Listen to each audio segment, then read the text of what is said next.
हेल' लोगोफोर खुलुमबाय बयनिसिमबो लोगोफोर आङो दिनैहाय नोंथांमोननि गेजेराव मोनसे गोदान भिडिअ लानानै फैबावबाय।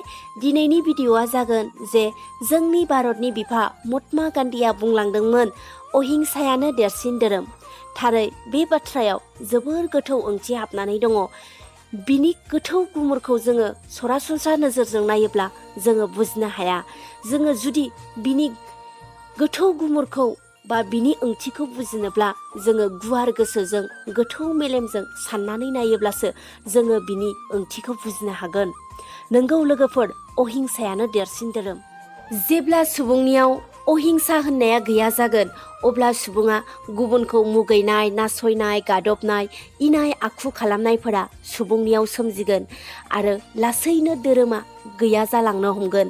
जेब्ला धोरोमा गैया जालांनो हमगोन अब्ला सुबुङा अहंखारजों गावखौनो देरगाराय लानानै गावखौनो बोलो गोरासिन, गावखौनो गोहो गोरासिन, गावखौनो बुद्धि गोनांसिन, गावखौनो गियान गोनांसिन साननानै बायदि अधोरोमनि माखासे खामानिफोरखौ मावलांगोन।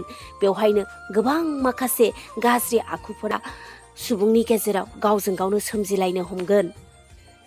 जेब्ला सुबुङा अधोरोमजोंल' थांबाय थागोन अब्ला सुबुंनि गेजेराव मोनसे गिथाव बाथाव गाज्रि थासारि आरो गावजों गावनो एना एनि बियो सोमजिनो हमगोन आरो लासैनो सुबुंनि गेजेराव गावजों गावनो जोबस्रांलांनायनि थासारिया सोमजिनो हमगोन। बिनि थाखायनो गासैबो सुबुंफोरा सैथो आरो अहिंसा मोन्थोरजों सोलिलांनाया बयनिबो थाखाय गोनांथार। बेखौसो जोङो दानि समाव गासैबो सुबुं माहारिया बेजोंसो जोङो सोलिलांनाया गोनांथार दं। जोबनायाव आं बेखौनो बुंनो सानबावबाय जे जोंनि भारतनि बिफा महात्मा गान्धीया जे बुंलांदोंमोन अहिंसायानो देरसिन धोरोम।